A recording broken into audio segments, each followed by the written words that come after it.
live. I got my soursop juice. My Let's pineapple see. lime. Let's see. We're trying to go. Come on. Okay, well, all right, we'll go live here. I got my soursop juice. There it is. There it is. Let's see. Pineapple lime. Let's see. All right, we are live on IG.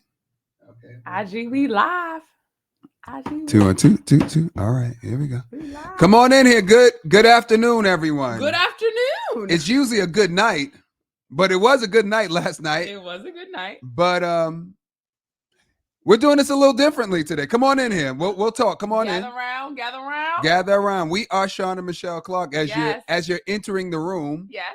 if you don't know what you're entering in, So just to let you know, today's time had to be changed because the person who we are interviewing has a 7-hour difference. yes. 7-hour difference. Yep. So don't worry though, we will share this at 8 p.m. for those who are used to the 8 p.m. time. Yeah, I know But you we're guys actually expect live at 1 p.m.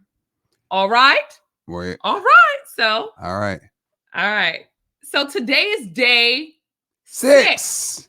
of the Jumpin' Juice 10,000. Bam. Wait, this is mine, right? This is mine. That's okay. mine. This is my. I actually have not been paying attention to myself because we've been so, Focused on you guys. getting everybody else going. Getting everybody else going. So Sean said, Michelle, weigh yourself today. Y'all, I got to say something. I'm 166 pounds. My goal weight is 165. Come on, somebody. When we ended the 60 days at 169. Yes. Before we started this, I was 182. I acted a little crazy before the holidays. Before the holidays. It was the holidays. It was the holidays. Before No the holidays, judgment. I balanced at 172. No Then I judgment. got up to 182. And today, Come on. day 6, I am 166. But we actually we both are, because my goal weight is 185. Yeah. And now I'm at 186. So I'm a pound away. Just 1 pound away. I know we're not the same person, but somehow we're just in sync. We've been together for 15 years. That kind of thing happens. And I still really like 15 years. 15 Anyway, years. All right. let's tell them where they are. Hold All right. on. All right. So this is the Jumpin' Juice 10,000. However, you are on the Double Dutch Aerobics page. Because we are the owners of Double Dutch Aerobics. yes. Now, what is Double Dutch Aerobics? Well, Double Dutch Aerobics, we do exercises inside the Double Dutch rope. Period. We could teach anybody on the planet Earth how to jump Double Dutch in less than a minute. My wife, Michelle, is a world champion in Double Dutch. Yes, my husband is a master instructor. And this is what we do. So not only do we teach class, Yes. we teach teachers how to teach. how to teach. All right. So if you ever wanted to learn how to teach the sport of Double Dutch or teach Double Dutch aerobics yourself, you need to get certified. So everything is doubledutchaerobics.com. But that's why also this is called the Jumpin' Juice 10,000, because we jump and we juice. Listen, if you're just joining us, we are jumping. We're juicing and we're jumping. We're jumping into juicing. Yes. With 10,000 people around the country, around the world. Yes. And speaking of around the world. Right. And for the past 10 days, each of those days, we have been interviewing people who have healed from juicing and raw diets and diets. Yes. People who have done 100 days. Yes. People who have done 200 days. And today we have someone. But today we have someone who did 366 days to be exact. And healed herself. That's the most important thing. That's the most important thing. She healed herself. Yes. We are going to bring her on. We're going to bring her on. Her name is Sarah. She did 366 days of juicing. So you on day 6. You got to keep going. All right. Come on now. Welcome, Sarah. Hello. Thank you so much for having me. Yes. Well, first, wow. Thank you to you. We watched you on Jillian, and it was so. We did 60 days. Before this, and it was so huge, so inspiring. So thank you for sharing your story, and we would like to help share your story with the people who we are juicing with today. Yeah. So thank you. Now, I was gonna say I thought my 60 days was something. Right. It is.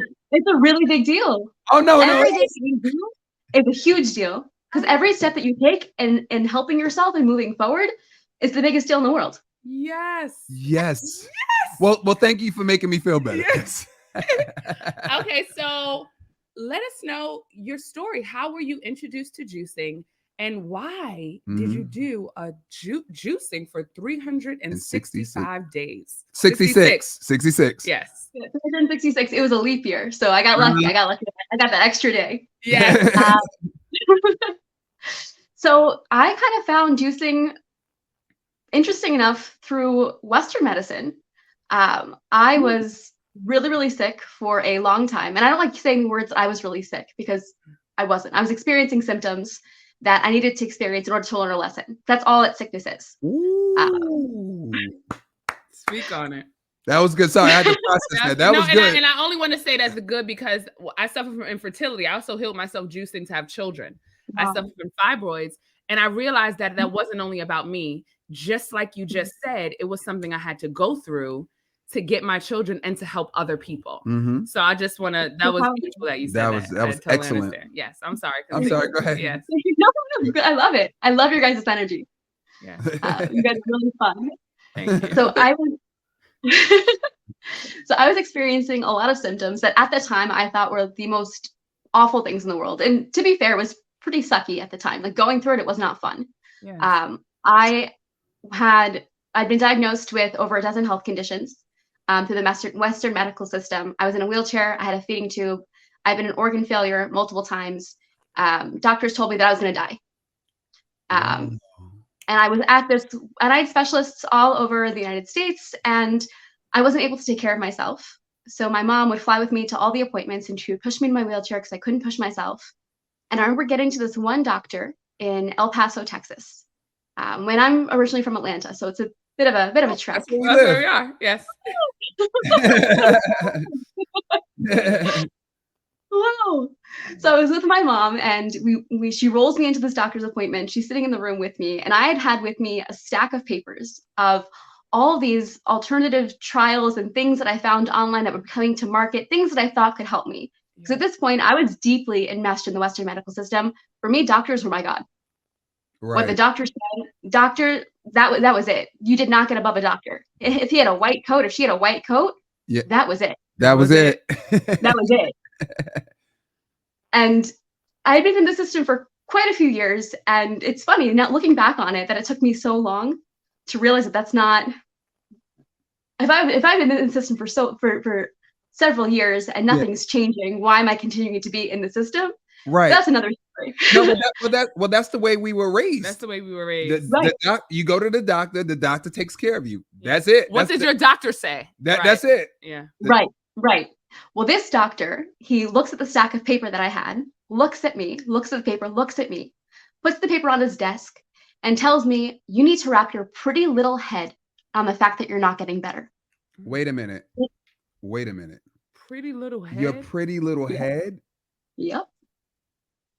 And so where condescending. Where was this? Out here in Atlanta? No, that was in El Paso. El Paso. Oh wow. Yeah. And no, it was very condescending, and it was awful, but it was also the greatest gift, because after that statement, he proceeded to tell me that how I was going to die and what it was going to happen. And in his eyes, it was going to happen within the next 2 years. Within 2 years, I would be dead and gone. I was, I think, 24 at the time, 25, somewhere in there. Whoa. So I left that appointment devastated. Of course. I was bawling. After my mom was pushing me, she was pushing me down the hallway, and I'm crying my eyes out. And she's looking at me. She goes, "Why are you crying?" I'm sorry, but we're not just in the same doctor's appointment. You were sitting in that with me. Right. And she tells me, "But when have you ever listened to somebody just because they told you something?" Ooh. So I don't necessarily like that picture she was painting of me, but it was also a very accurate one. You never listened to me either. Right. I love that. That was like, oh, go ahead. I'm sorry. Yeah, no, go ahead.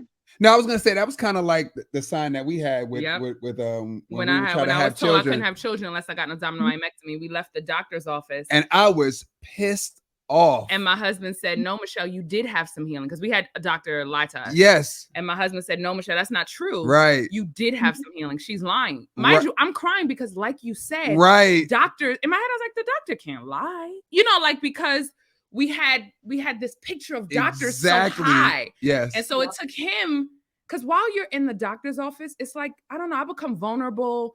I almost become like a shrink up. So he was like, Michelle, you please. got this. So that's very good. And we're saying that to you guys to share. Sometimes you need someone with you that's not in it, because you're in this fog. You're sick. You're in this fog. Well, the thing is, you're vulnerable. You're in a very vulnerable state. You're sick. Yes. And you're tired. And you're tired. So it's like you definitely need someone who's who got your back. Who got your back. Shout out to mom. Go ahead. Okay, so she told you to listen to authority anyway. So what happened after that?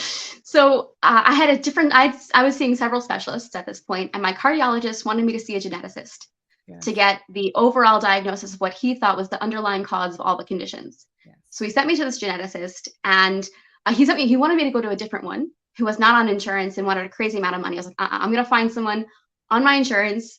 Right. I cannot afford to pay out of pocket for all these things. This is not happening. Right. So I found someone on my insurance who also happened to be involved in alternative medicine.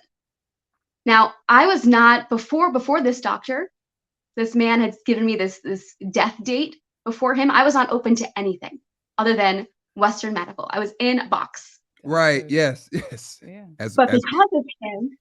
Because of him and because of what my mom said, I became open. So when I saw this geneticist and she said, listen, you are the most severe person I've ever seen with this. I cannot help you, but maybe this can alleviate some of your symptoms. And she recommended the Garrison therapy for me. From there, I was like, okay, maybe there's some hope. And for those who don't know, the Garrison therapy is a protocol developed by Dr. Max Garrison, typically used to treat cancer patients. Yes. And it's food cure. Yeah, the food cure. Yes. We know it. Yes. Beautiful, beautiful. So I couldn't do the solid food. I wasn't able to eat solids for several years at this point. Nothing, it wouldn't stay down. I couldn't, the soup, I couldn't do it. I tried it, couldn't do it. So soup or food you couldn't eat for several years. I'm sorry, I just want them to get that. I want them to understand. Yeah, you couldn't eat any food. You couldn't keep it down. No, it was not staying down. I was living off of lollipops and Ensure. At one point, they had me drinking feeding tube formula. So what would happen when you tried to eat food? It would just come right back up, undigested. Or it would stay and then come up several days later, completely undigested. It just wasn't moving. Wow. Oh my God. Yeah. Because there are a lot of things in my external world and my internal world that I was refusing to digest.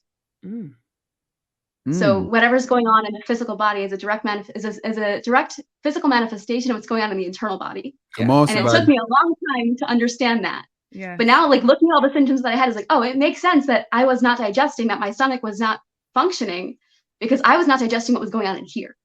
Ooh. So back to the Garrison therapy, the doctor was like, okay, you should give this a try. I couldn't do the solid food. I couldn't do the soup, but I could do the juices. And I loved the juices.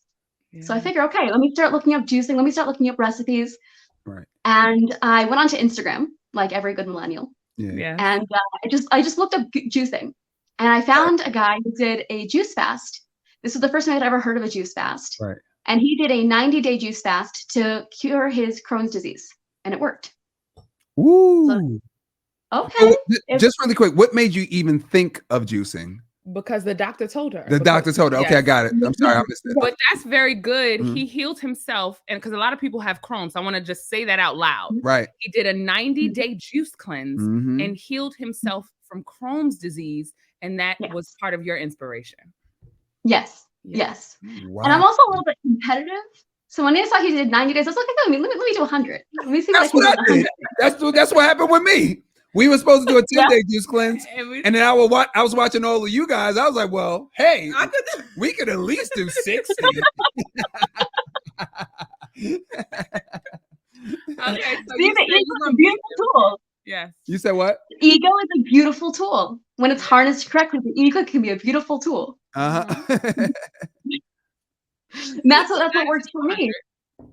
Yeah, so I committed to 100 days. And then towards the end of the 100 days, I realized I'm not done. There's something more going on inside. There's more stuff happening. I've got farther to go. Wait, did you experience some healing during the 100 days? I did. Okay. I did. Okay. During the first month, I had to go to the Mayo Clinic for some follow-up tests. And I had a test called the visual field test, which tests for blind spots. A year previous to that, I did a visual field test, and it showed that I had blind spots in my vision that I didn't even know I had. They were just complete sections of my vision in my eyesight that I did not see. My brain filled in the gaps, but I could not see them. Oh, I did the test. Yeah, I did the test about 30 days into the juice fast. Visual field test came back completely clean. No blind spots. After 30 days. Just 30 days. Yeah. That's the power of juicing. So now after you did the 100 days and you're like, man, I could do more. So what happened after that? This is like riveting. This is I'm like, I just want to do this. And just listen. We're listening. I'm listening. So towards that end of the 100 days, I committed to do a full year, and I started documenting everything. I had a daily journal that I kept I started an Instagram account around day 50. I was afraid to start it earlier because I was afraid I wasn't going to succeed, and I didn't want to put my failure out there publicly. But I figured if I hit day 50, I can do anything. So on day 50, I started my Instagram account, and then at day 100, I was like, I should probably take this a little bit more seriously and document this a little bit more seriously. There's some really miraculous things happening. So right. I started a journal.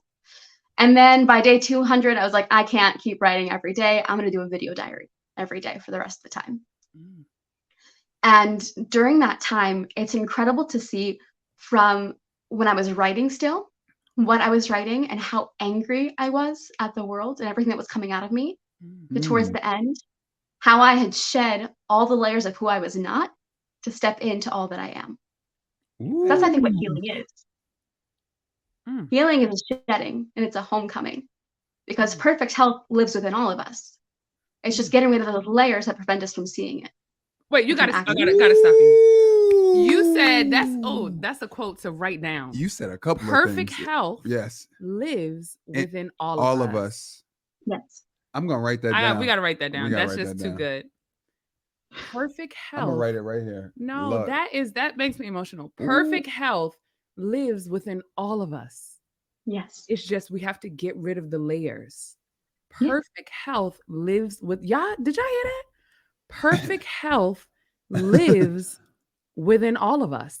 And because you were journaling and releasing, because oh my God. So more than not only were you healing physically, but because of all the release that was happening, you were clearly healing everything, literally, emotionally, physically. Oh, I'm sorry. That's just so, but I had to stop because that quote is you got to pause for that one. Just a moment of letting that digest. For the people who are sick, for the people who are suffering, perfect healing lives within all of us. We all have a right to be healthy. We all have a right to be healthy.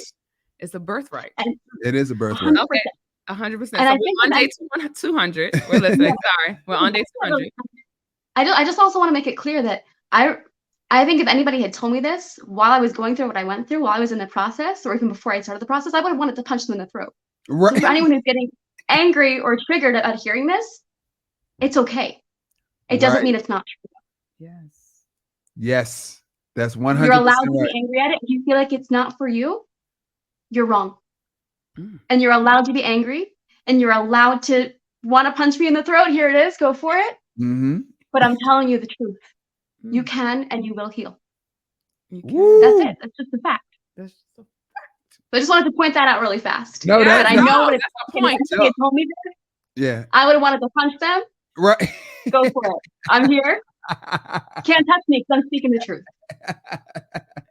I love that. So you're on day 200. And this is so good. And what happened after day 200? So around day 200 is when I started having some really major healing crises. It was around that time that I was out of my wheelchair. I pulled out my own feeding tube at home. Don't try this at home, folks. But I did not want to go to a hospital. I did not want to pay $200 for a surgery when I could just YouTube it and do it, and I did. Right. Also, plenty of my No, YouTube. Also, No, I get the doctor- YouTube is everything. You could build a house. You can do anything on YouTube. Yeah. My husband and I fully plan on building our house from YouTube videos and tutorials when the time comes. Oh, I love it. I love that. I love that. That's dope. Okay, so you pulled out your Feeding tube. Wow. Okay. Yeah, pulled out my feeding tube. I started walking. I was off all my medications, and I started going through a major healing crisis. And I think the timing was really, really significant. That it was around day 200 that everything was happening. It was just past the halfway mark. The halfway mark was day 183. So around day 200, I'm just past the halfway mark. I can see the end. I'm still not close, but I can see it. I know that I can do it because I've made it this far. I can keep going. Right. And then I got scared. I got really scared. Because I think when we're in the darkness, we forget that darkness isn't an entity, it's an absence. It's an absence of light. Then we start to see that glimmer of light. Sometimes that light, when we're so used to darkness, can be terrifying. Right. Ooh. Sometimes it feels safer to stay buried than to recognize that you haven't been buried, that you've been planted, and you're starting to bloom. You better. Where's the book, honey? Where's the book? Because Sarah. This is I don't know if you know, but you preaching over there. I'm sorry. Gems, and that's what self-sabotage is. Self-sabotage sometimes is you're close, you're getting there, and then it feels unfamiliar and scary, and then you do things to in all aspects of life. Yeah, in success. In right. health, Yeah. You do things to I don't know if it's the mental brain. I don't know what it is, but let's hear. It's comfort. It's comfort. Yeah, it's comfort. You just sometimes because there's no growth in the comfort zone. There's no growth in a comfort zone. Write that down. There's no growth Sarah, in a comfort zone. You know what I'm gonna do? I'm gonna watch this video over and I'm gonna get my paper and pen. I'm serious, and I'm gonna write all of the notes, all of these nuggets that you're giving us. Lord have mercy. So you're on day 200, and mind you, all of the healing is happening. You more than halfway, and for some reason at this point, that's when the doubt started to sink in. That's when the fear started to sink in. So what did you do to get to 366? I know. I put my head down. I put my head down. Yeah. And my mom always says, when you're going through hell, don't stop, keep moving. So I put my head down and I pushed.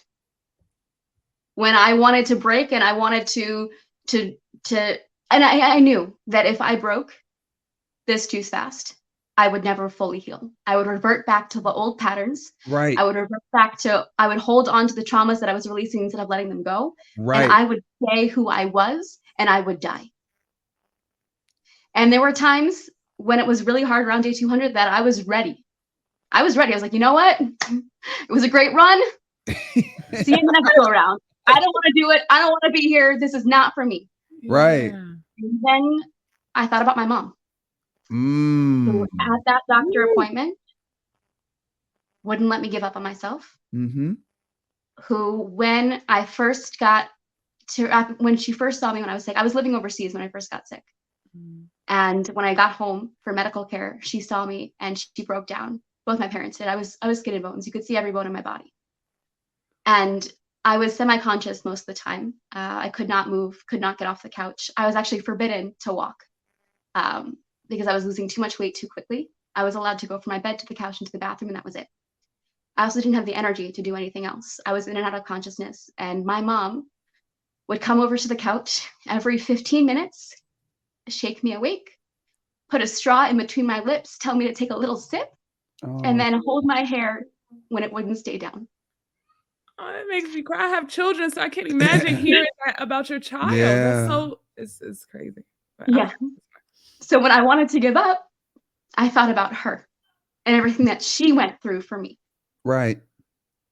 And who was I to do that to her? Who was I? Right. When I wasn't ready to believe in myself, I put all my faith and my trust into her because I was not ready to believe in myself. And honestly, that's why I did the juice fast too. Because I was not ready to believe in myself. I put all my faith and my trust in juice and in this external thing, anything outside of me, because I was not ready to recognize that the power is in here. Lord have mercy. So I put my head down and I fought. And there were times where I would literally lock myself in my room for days on end and would not come out.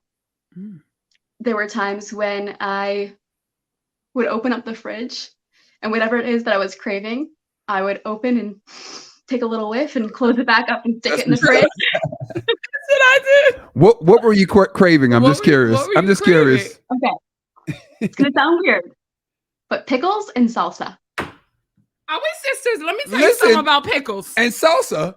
That's salsa, he's salsa. I'm pickles. That's what we do. That's pickles? What in fact, Linda just mentioned that on the 60 days, pickles, I swear. Yeah. And then we have kids, so I had to feed them the pickles. I would literally go, ooh. For me, it was salsa, it was pico de gallo, and avocado. That is so interesting. That's all I would think about on these days. I'm listening. Sorry. So remind me to send you guys some recipes because I made a salsa juice. And you made a salsa juice? I made a salsa juice. I wanted it. I couldn't have it. I found a way to make it happen. Oh boy, I gotta hear this one. I gotta. I almost want to stop the interview. Where's my pen? No, I'm just joking. Okay, so we're getting past day 200, where you were finding different ways to get through. Get through it. That's right. Yourself sometimes in a room just to get through that the day. Sometimes going to the refrigerator, smelling pickle juice and salsa. And so, what was your next step? And then I started to, once things started to feel a little bit more doable, I started delving really deep into mindset work. And I found the book Breaking the Habit of Being Yourself by Dr. Joe Dispenza. Ooh. And it changed my life. No, you can't write it down. Breaking the habit. No, I'm sorry. Keep talking. Breaking the habit of being yourself. Yeah, by Dr. Joe Dispenza. And that book changed my life. I had been in and out of therapy since I was very, very young for different things that I had experienced. And this book, now I'm not knocking therapy for anyone it works for. Right. The fact that I was in and out for so many years without it working means that it did not work for me. It wasn't this book. I was in therapy during my juice fast. I immediately quit, started meditating, boom, different person. You know, I love me a Deepak Chopra meditation, okay? Deepak Chopra is good. He's good. He's got some really great abundance ones on Spotify. The 21-day abundance meditation is amazing, okay?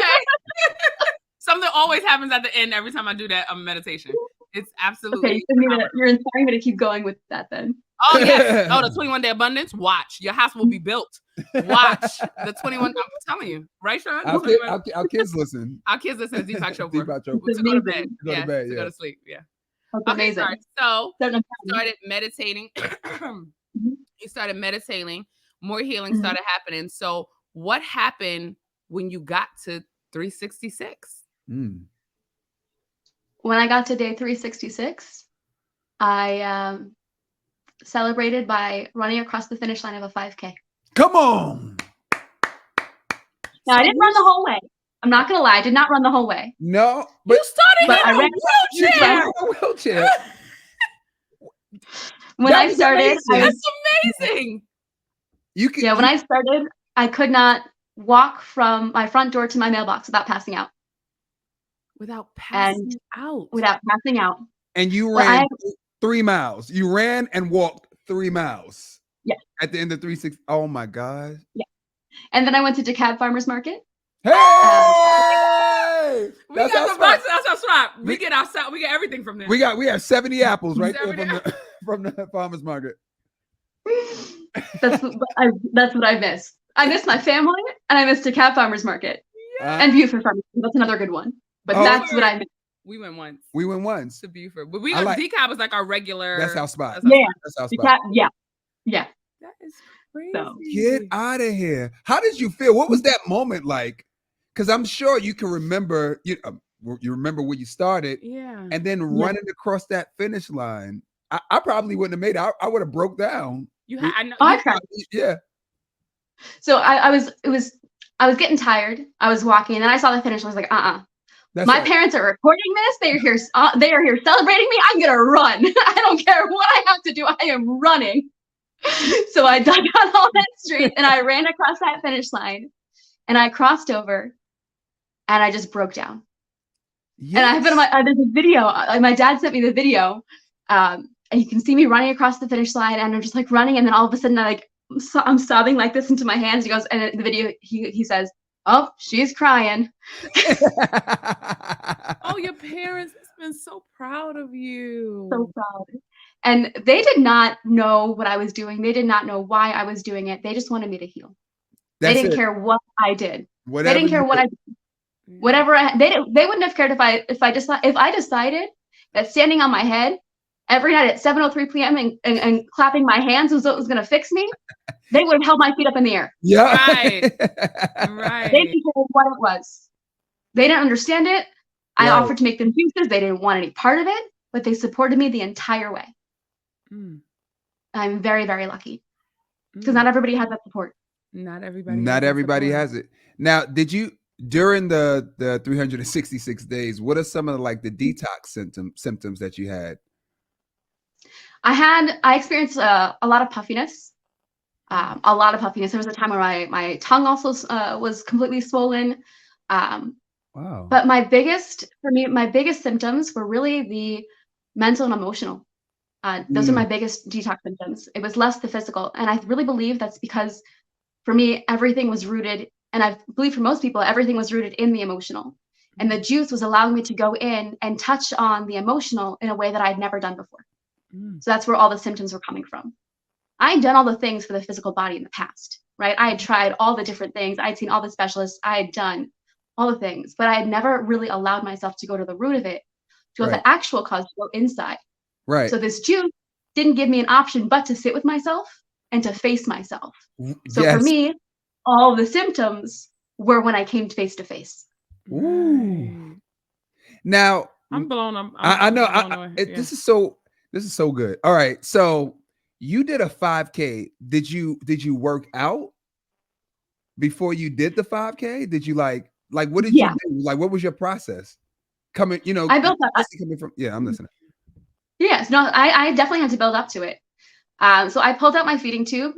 I believe it was February of 2020. It was January, February of 2020. Oh, wow. And at that point, I was starting to get out of my wheelchair and walk around on my own. I started the juice fast in November 15th, 2019. Got it. So by middle of December, I'd already seen results with the visual field test. And I'd already started to feel a little bit better. So by January, I started trying to move around a little bit more. Right. So by January, I was walking a little bit, and then I pulled out my feeding tube, and there were a bit of complications with it not healing the way that I wanted it to heal. Right. So I took some time off from walking, but I slowly started walking more. And on day 183, which is the halfway point, I believe that was in March or April, I walked 5K. It took me a little bit, but I walked 5K. There was no running involved, just slowly walking. And then every day from there, every day. I know, you're saying it like it's little. I'm thinking in my head, I'm like, well, it seems like a magic trick. Right. Like you walk 3.1 miles. That's huge. That's huge. That's okay, I'm huge. listening. I'm sorry. I'm just blown away. No. And thank you for bringing it. 'Cause for me, it feels like I forget how incredible it really is. Because after you go through it, it's like, oh, it's the most natural thing in the world. But you forget that while you're in it, it doesn't feel natural because we're not used to having it. Right. But the minute you have it, you forgot who you were before you had it because it feels like it was always part of you because it was. You just shed all the layers to access it. Woo. So it's hard for me to even remember who I was when I was experiencing all of this, before I experienced all of this. It's hard for me to remember and to tap into that because that wasn't who I am. Who I am now is always who I was. I just had layers on, preventing me from accessing. Woo! I'm telling you, I'm gonna watch this video 2, 3, 4 times. I just want to say the reason why that's so important. I love it. The reason why that's so important, especially when it comes to healing, is because we identify ourselves with things that we do, and it's not really us. So, including myself, like I would call after 60 days, I let go of coffee. I did coffee every single day, but it's like I called myself a coffee drinker. Like I am a coffee drinker. But that's not true, right? When we start making identities on food, no, I'm a meat eater. I'm a meat, like, it's harder to let it go because we think it's who we are. Right. As opposed to something that we're just eating. You understand? Now, imagine we're not trying to change everyone to veganism. What we're just saying, if you want to let go of something, right, that's okay. It doesn't mean you're changing who you are because you aren't those things. Right. You understand? You aren't. Yeah. Anytime you better yourself in any aspect, you become closer to who you are. Yes. Right. Yes. Because you start living. Because you start living closer and closer to your potential. Yes. And that is who you really are. That is who you are. Yeah. Now, something that we dealt with. How did you break the fast after 366 days? Okay, so I'm a little mad at myself for this one, for how I chose to break the fast, because I had a plan that I thought was going to be a great plan, and I chose in the end to listen to voices outside of my own, and then not follow a plan that I had built for myself, and to instead do what everybody else recommended, even though nobody else had done a 366-day juice fast before. So I reverted back to an old habit of quieting my voice to listen to the voices of others because I thought they knew better. When, if anything, this whole journey should have taught me that I know best. Hello. Yes. Sometimes it's tough being the only one. Sometimes it is. There's no one to compare anything to. Right. Yeah. So I needed to go back and relearn that lesson of, hey, my voice is powerful. Let's not mute it. Let's put it as loud as it'll go and drown out all the other voices because they don't know me. They are not me. Woo. Come on, so instead of doing my plan, I broke the fast with the prune test, and then slowly started incorporating juicy fruits. Wait, what's I was gonna ask the same thing. What's the prune test? So the prune test is from John Rose. You soak prunes in water to rehydrate them, and then you eat the soaked prunes and drink the juice, and you wait to see how long it passes. If it passes within 4 hours, you've passed the prune test, and you are cleared out, and you are good to go, starting to refeed. And then the refeeding process, that's what they say. Okay. Never heard Wait, just a question. So I just want to explain. Let me, for clarity for me. So you get prunes, you soak them in water to rehydrate them because usually they're dried out, right? Exactly, and then you eat the prunes and you drink the water from the prunes. If you mean you go poopy after 4 hours. So if you poop the prunes out, sorry, we have young kids. If you've had, I'm all for it. There was a highlight on my Instagram about enemas. We called ourselves the Butt Fruit Crew. I love that. So yes, guys, if you go poopy, or if you go poopy after 4 hours, then you pass the test and you should refeed. So what if you don't go to the bathroom? Should you continue juicing? That's the recommended thing, and that's I think where my whole problem with this was. I don't like doing something just because somebody else says it should be done. If my voice is telling me to do something different, right? But I will historically do that other thing because I doubt myself. Right. So I didn't want to do this test at all. I didn't think it was necessary. I knew that I was good to go. I knew that I was ready, even if the test, for some weird reason, didn't come back the way that I wanted it to come back, which, by the way, it did. I was just about to ask. Yeah. I was clean. Good. That's good. Even if the test didn't come back the way that I wanted it to, right? I knew that I was done. Because I was getting to a point towards the end of my juice fast where I wanted to juice forever. I didn't want to go back to solid food because it was easier and it was familiar and I knew it. And I knew that I could have these results if I did this, but I was scared of the unknown. So I knew that if I kept juicing, all I was going to do was make things worse. Because I was going to be, instead of doing something out of love and out of joy, it would turn into doing something out of fear. Right. And fear-based actions, it doesn't matter how good the intentions are, will always drag you down. Yes. So I knew that I had to stop, and I did. I did the prune test. Prune test came back, got the all clear, and I continued following the advice of others, and ended up going into a bit of a spiral when it came to food. Instead of this juice fast working on the relationship with the food, the way that I broke it actually made things more difficult to have a healthy relationship with food. Because all of a sudden it was, okay, I was on this one end of the spectrum and I had nothing and couldn't have anything for years, literal years, not just the year of the juice fast, but I couldn't have anything for years. And then all of a sudden, other Right. end of the spectrum, I needed something more controlled, I think. I needed something to ease my way back into the sense of freedom. Instead of, I was on one end of the spectrum and I swung all the way to the other end. And in doing so, I ended up here for a while and then found my way back to center. Right. I think if I had a slower release instead of Right. a swinging all the way to the other end, it would Right. have been a better situation. That was what my plan was. So I did not break the fast in the way that I wanted to. I instead listened to what other people said, and it did not go the way that I had hoped. But also, it was perfect because everything is always perfect, even if it doesn't feel perfect. Because if it Ooh. happened, it happened Mhm. for a reason. Right. Yep. So I'm not mad at it. I'm not mad at myself. I just know Right. that moving forward, I can take that lesson of, hey, you know what? I know best. Right. I know my body. I know who I am. I know what I need. And that noise can just turn down that volume and turn the volume of my voice all the way up. Yes. Now, so we have everybody, we're all doing a 10-day juice cleanse. Right. What would you recommend for everyone to break their cleanse? Like what should they do? How should they break their cleanse? What should they eat? Or what How would long be how long should they eat it? Yes. What, based on your experience? Based on my experience, I would say everybody should sit with themselves. Mm. Everybody should sit with themselves and ask themselves, okay, what do I need? What's going to be good for me? And then any other noise, drown it out. Right. Out. Because what if they say fried chicken?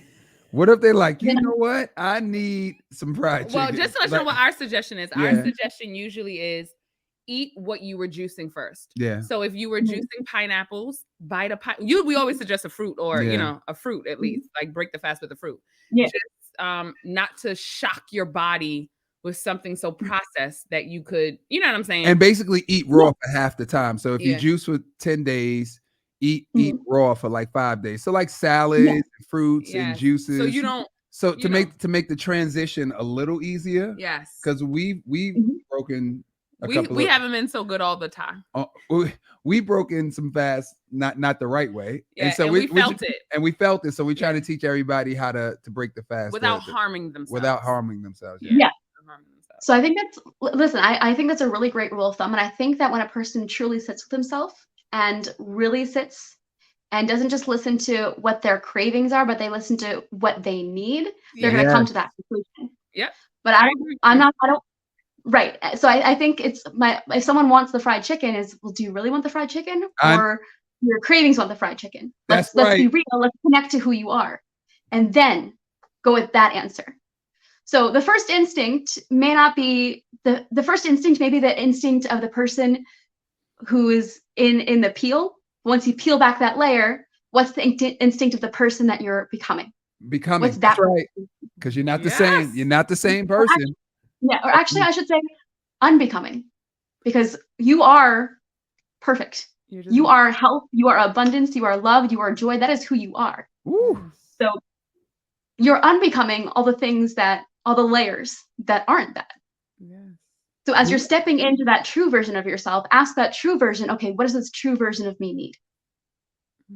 And that's typically going to be what your guidelines are with it, which is the eating what you are juicing and making sure that you're doing the fruits and the high water content and not going for the junk. Because let's be honest, nobody's higher self really wants the junk. That's just another layer that we put on ourselves to prevent ourselves from getting to that higher self. Right. That's right. Yeah. So I guess, thank you for clarifying this. I think I should refine my answer then to say, sit with your higher self and ask them what they need. That's very Y'all better stick with your higher self. You better stick with your higher self. Y'all heard Sarah. Mama, I be thinking this is helping me so much. I know. So what's your diet like now? What does a day look like? What does a day look like for you now? It looks like joy. Okay. I eat what sounds good. And for me, what sounds good are whole foods from the earth, typically raw. But you know what? For dinner, I made a really delicious soup. It was sweet potato and carrot blended together with some spices and some coconut milk. Oh, and I have no problem doing things. That's right. Add some cinnamon and some cumin in there, and you got like a spicy middle. Yeah. And that was delicious. But I started off my day this morning with some dates. I drink sparkling water because I prefer it over flat water. Had some persimmons, a banana, made a quinoa salad. Salad. It's Wait, so what good. What you said? Persimmons. Oh, another one I never heard of. What's that? What is that? It's an orange fruit that has a green top cut off the top, and it's very, very juicy and kind of like jello-y a little bit on the inside. You get a nice, no, I'm sorry. It's more like a tomato on the inside, that kind of tomato texture. Yeah. Very, very sweet. Mm. So they're delicious, and they're in season right now. So I like to eat local and in season. See, that's In smart. season. We learned that yesterday. Yeah. To eat what's in season. Do you eat any dairy ever, or any meat? No. No dairy, no meat, no eggs. I do eat honey. I consider myself a vegan. Yeah. I love that, a vegan. We like the raw Manuka honey. Yes. Ooh, it's good. That's good. Yeah. Oh, a vegan. That's hilarious. A vegan. That is hysterical. Okay, so guys, at this time, do you have any questions? Oh man, I had two more questions. Just to research. Oh, you can look at your questions. Just to resurface. She started off. Just gotta say this from point A to point B, okay? Because y'all have to know this. She started out in a wheelchair. She was very sick with a number of diagnoses from doctors. She went to a number of doctors to heal herself. She believed in Western medicine like we all do. And so one of the doctors told her about the Gershom theory. And guys, we told you about this movie called The Food Cure, who actually studies the Gershom theory. So that's the theory that she learned about. And it does have some cooked food in it, but she decided that she just liked the juicing. And so another point from your story I wanted to share with people. So she just decided to do the juicing, and she ended up doing 366 days. And by the end, she ended doing a 5K. Come on, somebody. So I just want to let y'all know the healing powers of juices, and that there is healing in all of us. Doctors didn't believe that for her. Mm-hmm. They told her, take her pretty little head. Yes, he did say that he needed to be sued, okay? I know. But he I'm told like, her to that's take a her pretty little lawsuit. head He home, should be fired. and that she had God. 2 years to live. She has proved them wrong over a million, zillion, gazillion times. So we also want to know, because this was something you shared that I thought was important. A lot of us have been taught during juicing to add more veggies to our juice. But in hearing your story, and mind you, she healed on this, guys. Were your juices majority vegetables, or were they majority fruits? And what is your opinion on that? My juices were majority fruit. I want y'all to hear that. Majority fruit for all my sugar. Fruit is sugar. What? So your healing juices were majority fruit. I'm sorry, I just had to reiterate. No, please. No, I think it's really, really, people forget that the body literally runs on sugar. So I did some research afterwards because I wanted to justify my decision to not drink vegetable juice because I didn't like it. But like your juices, guys, like your juices. Yes. Oh, what is a will? I think it's really important to find joy in whatever it is that you're doing. If it's not joyful, 100%. It's not serving you. If it's not serving you, why are you doing it? Correct. That is so correct. For me, fruit was where it was at. It tastes better. And also we forget that the body literally runs on sugar.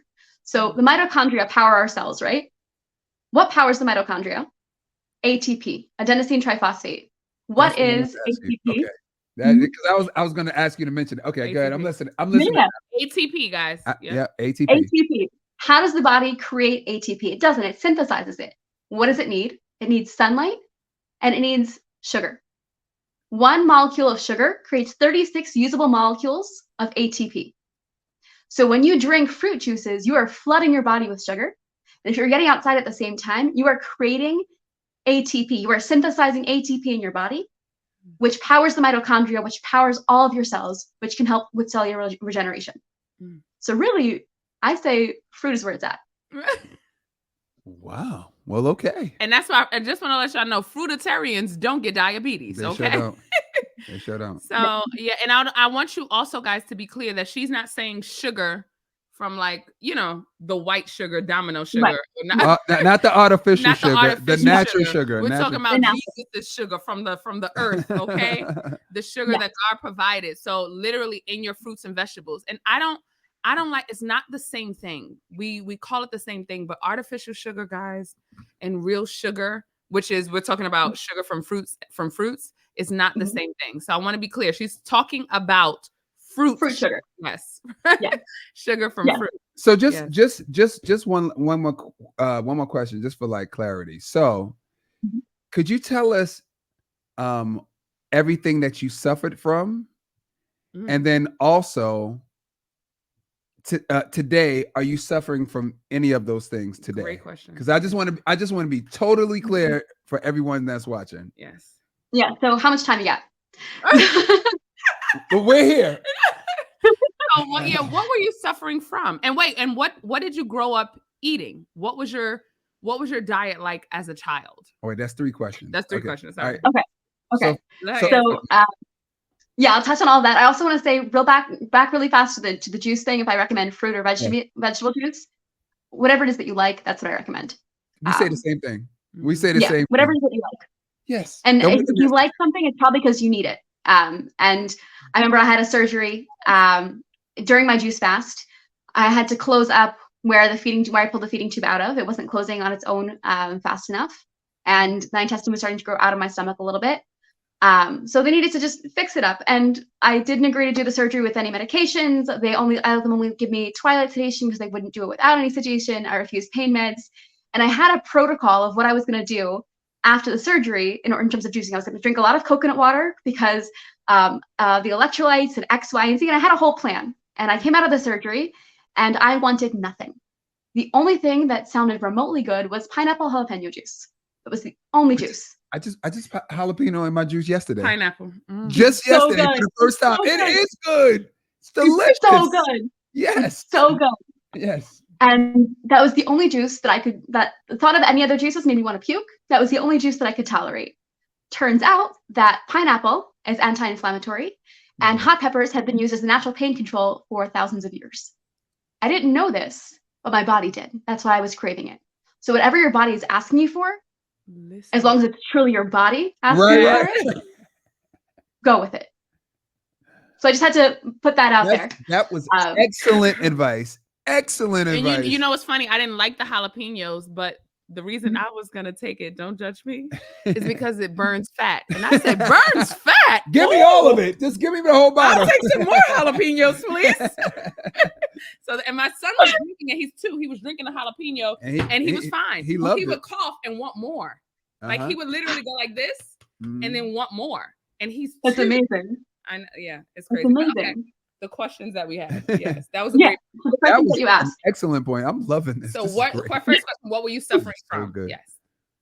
So I was diagnosed with over a dozen different conditions, including Hashimoto's, which is the thyroid condition, an underactive thyroid, gastroparesis, which is paralyzed stomach, global intestinal dysmotility, which means that none of my intestines moved. So they moved very, very slowly. So my small intestine barely moved. My large intestine was pretty much not functional.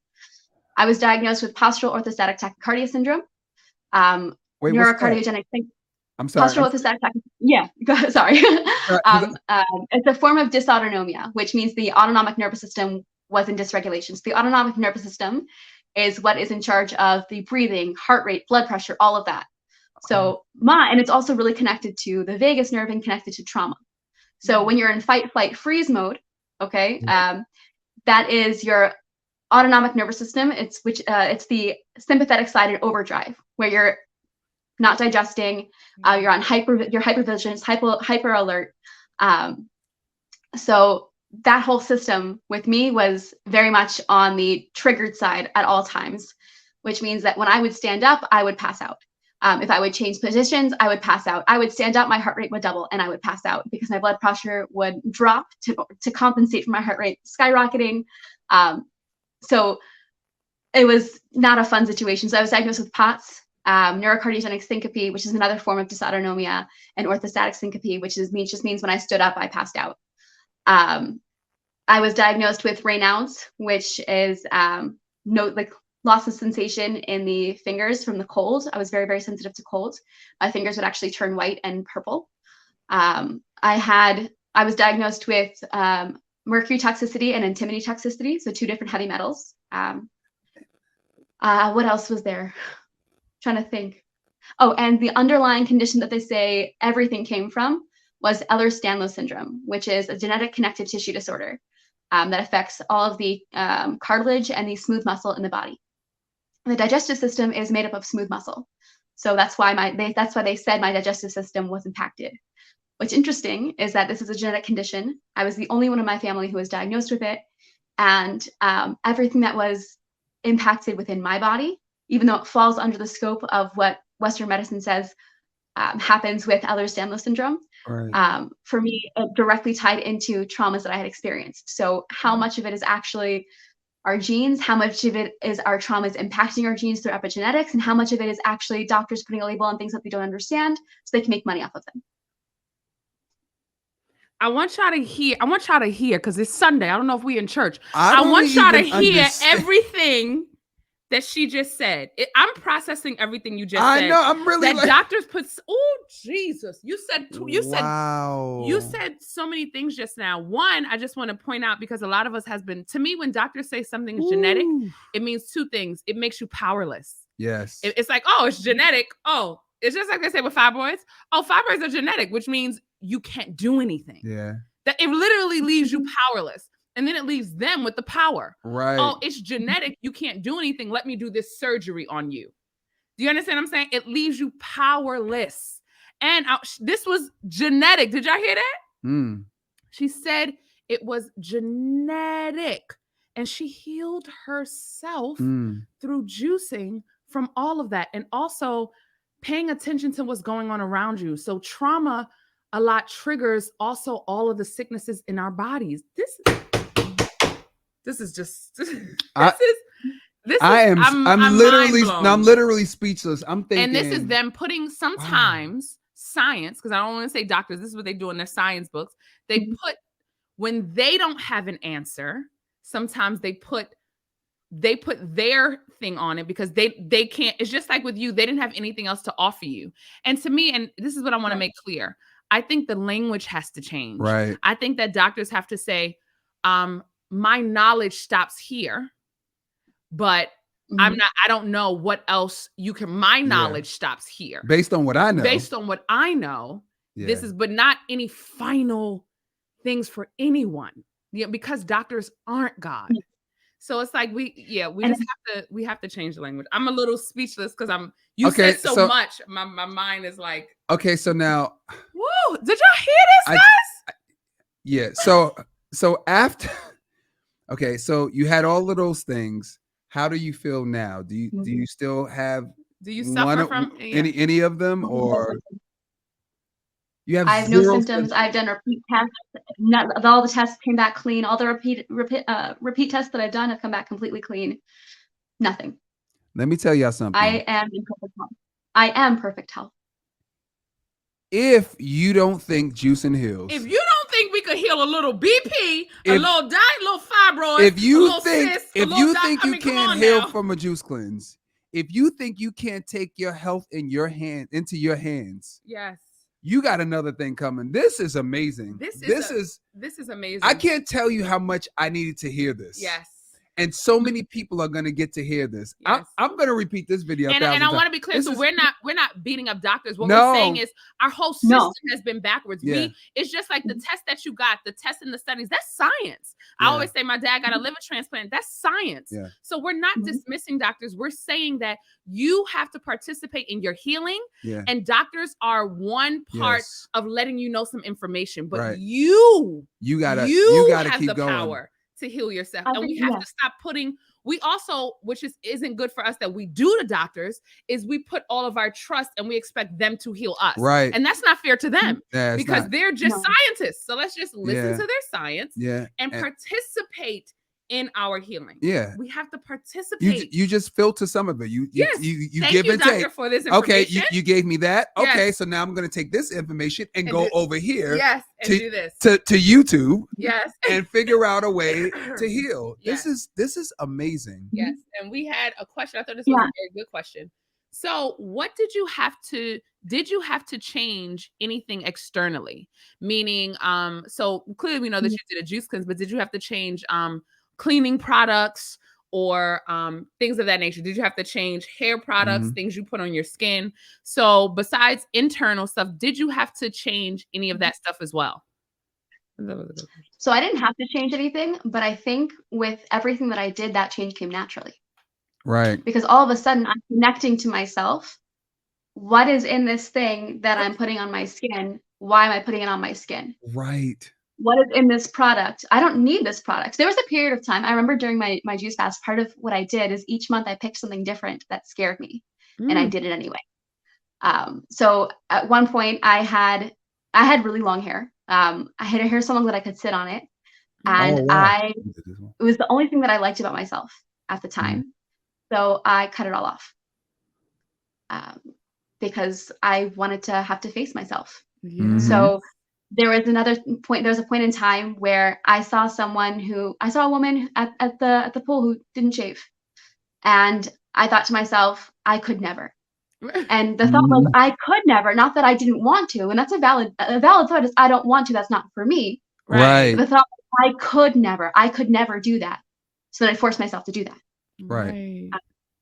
So during this time, things evolved naturally, and I wanted to do better for myself naturally. It wasn't that I had to change any products. I just no longer wanted these things as part of my world. Right.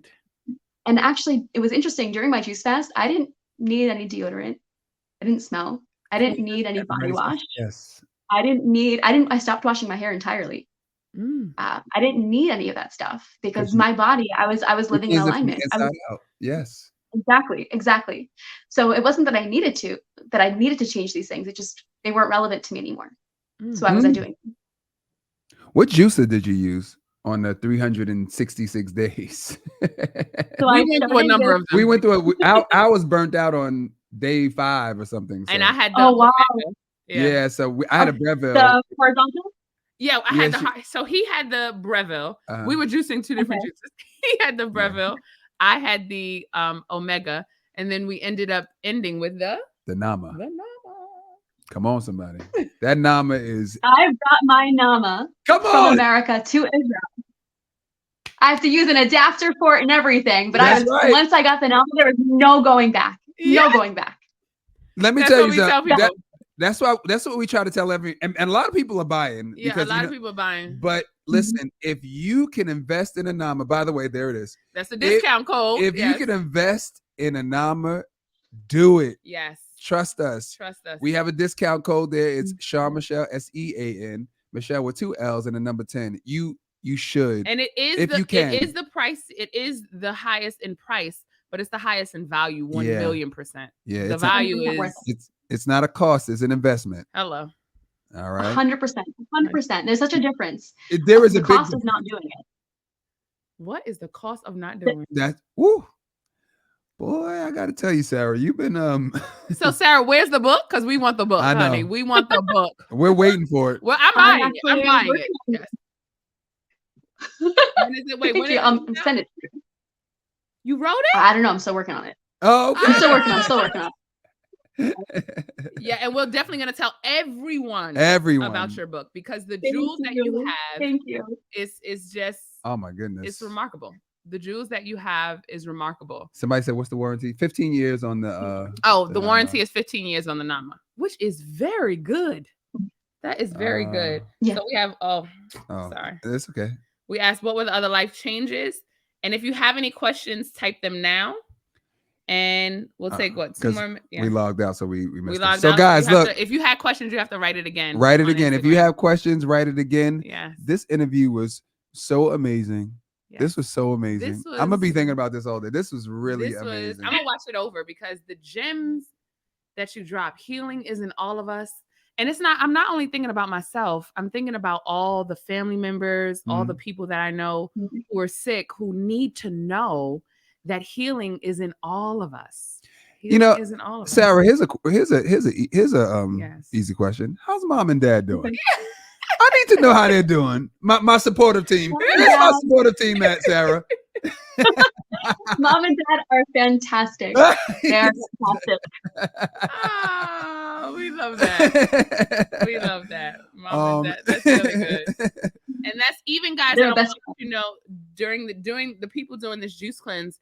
Remember, those of you who have family around you, those of you who have children around you, those of you who have parents around you, they're watching you. So everyone is watching you. So just like, you know, part of her motivation was that her mom literally was helping her or had the confidence for her when she didn't have it for herself. That's right. So that makes me think of myself as a parent, just all the layers.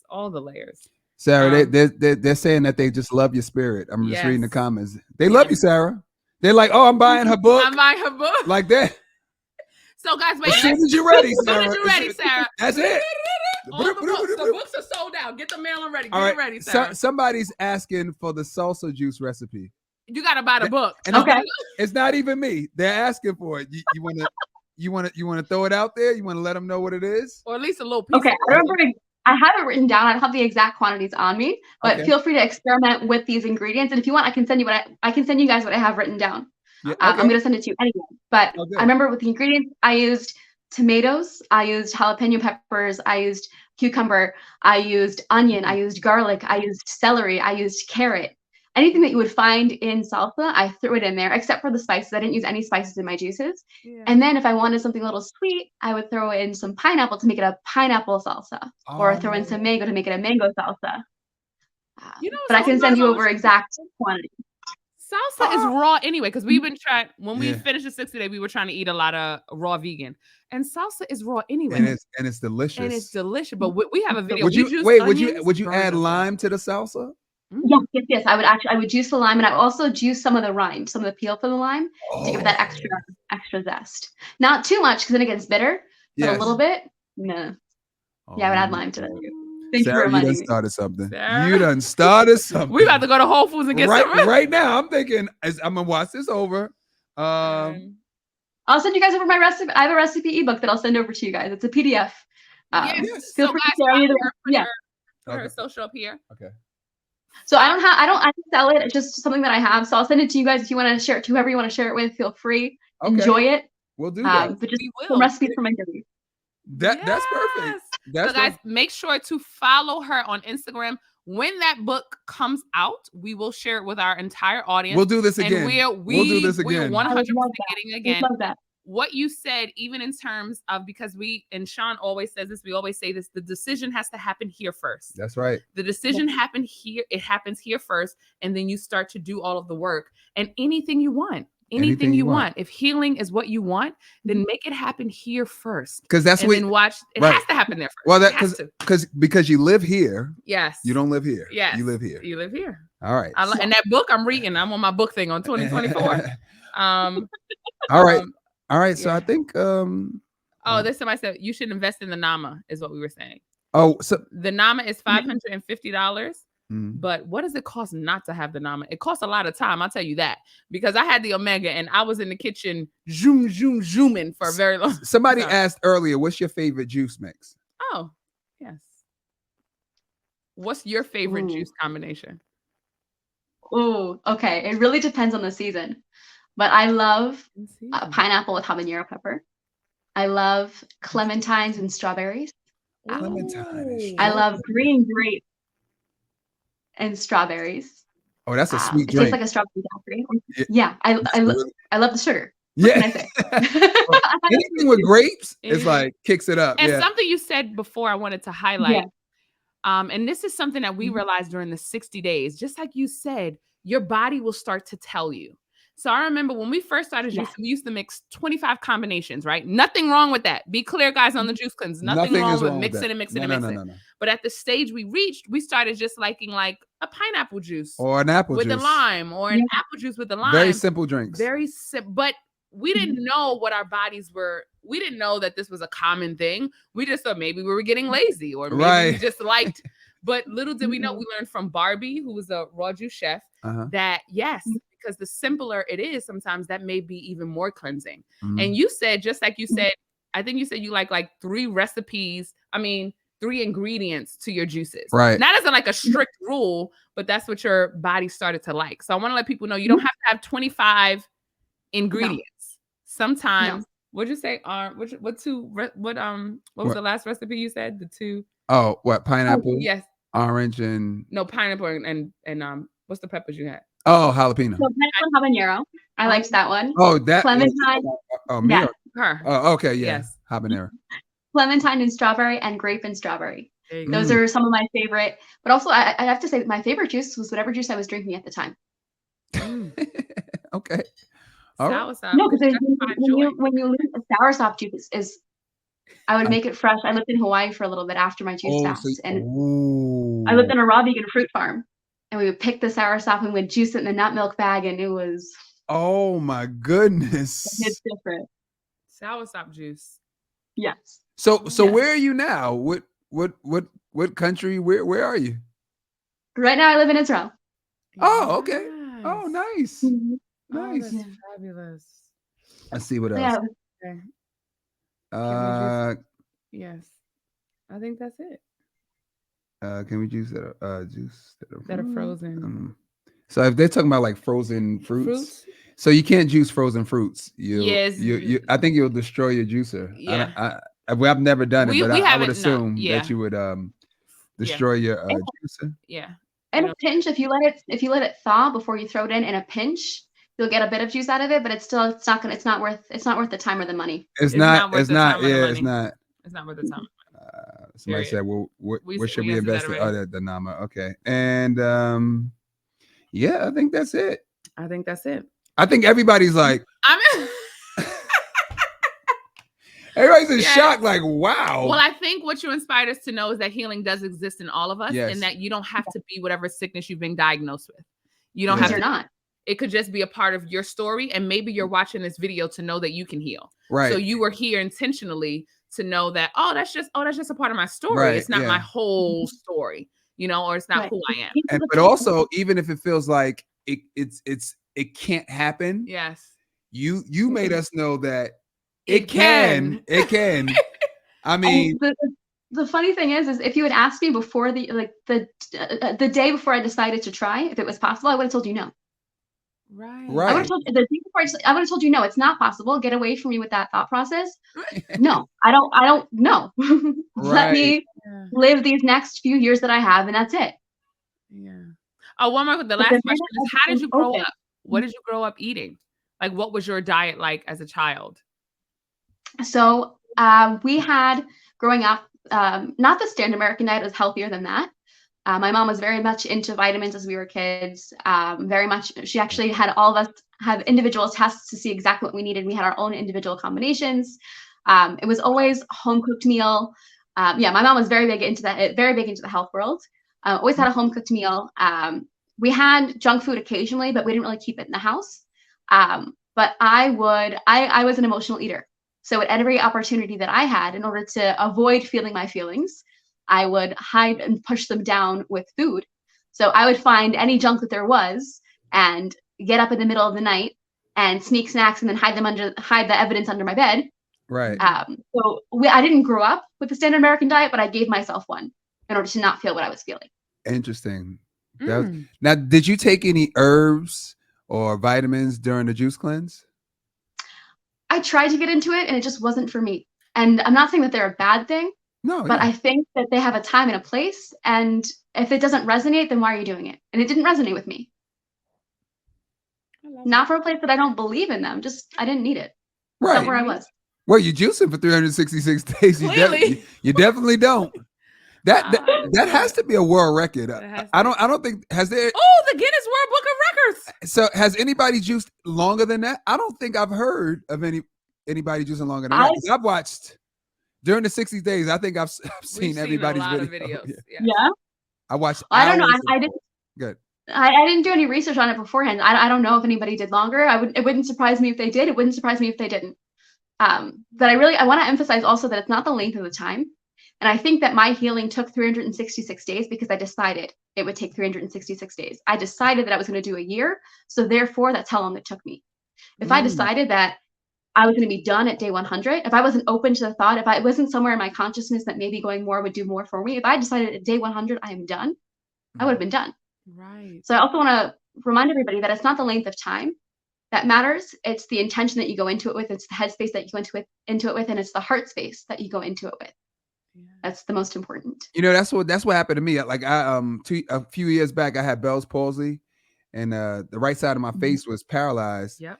And I told Michelle, I said, "Listen, I'm gonna get rid of this in 3 weeks." And I said, "Yep." Before my birthday, I'm gonna get rid of it. Yep. And what happened in 3 weeks? Got rid of it. Got rid of it. And it literally does. It starts here. And then, I was watching videos on YouTube also, and I've seen people, they had it for 2 years with the left side of their face, 3 years. And we was trying to get those and I videos was out of here. And I was like, well, I'm gonna stop watching those. Yes. I'm gonna watch the people who did it faster. Yeah, we was doing wheatgrass shots. Yes. I was doing face massages every hour. Yes. Like I wasn't playing. And it really does start here. The mind is so powerful. That's why we always say, even in class when we teach, you have to be careful what you say. Yes. Because of what you say, and so it is. Yes. Right? So it's like, you're right. It definitely does start here first. And as his partner, I was just in full support, and I was also admiring him because, it looks scary. Like whenever I was like, oh my, but I didn't want to show him that reaction. So even being on the outside, being with him, he said he was I was like, let's do it. What we doing? Oh, what we doing? Just the same way he did with me when I had to heal myself from fibroids. He did one of the 30-day juice cleanse with me. He was like, Michelle, we're going to get through this. Yeah. That's a beautiful partnership. That's a beautiful love you guys have. Yes. Oh, well, thank you. Thank you very much. Yes. But it helped a lot. It helped a lot. But on this time, I think this is all. We can let our Sean and Phoenix and Maverick come downstairs. We like to end the show with bringing our kids down. So you see 2 kids behind us. We had another one since that photo. Yes. So But we do tell them to be quiet during the lives. Please don't make any noise. So when they do, we allow them to come and say goodbye. Sean, Phoenix, Maverick. Amazing. And we hear you guys probably can hear them, but they're drumming upstairs. I can't hear a thing over here. Good, because it sounds so loud. I'm like, I hope they don't hear what's going on upstairs. No, can't hear anything. No, but we really appreciated this interview. This is amazing. It was fast? Yes, it was so fast. Oh, yeah. Okay, come on. We didn't get hi. Say hello, Phoenix. What's her name? Sarah. Hi, Yeah. Sarah. Hi. Nice to meet you. She said, nice to meet you. Okay, What's Phoenix. your vitamin guarantee? Come on. We teach you a little guarantee. Double Dutch aerobics. Sean, say hello. Hi. Hi. Say hi, Maverick. Hi. Maverick, say hi. Good job. Okay, guys. On that note, we will see y'all tomorrow. Sarah, thank you so much. This was amazing. Amazing. This is literally amazing. Mind-blowing. Mind-blowing. Thank you. I had such a fun time with you guys. Thank you. Thank you This was so awesome. much Thank you. for joining us. And guys, we're going to re-air this tonight at 8 p.m. Yes. Tonight at 8 p.m. we will re-air this video. Yes. So tell a friend to tell a friend. All right. We'll see you guys tomorrow at 8 p.m. Bye. Bye. Say bye. Say bye. Bye. See you later. Bye, Sarah. Bye.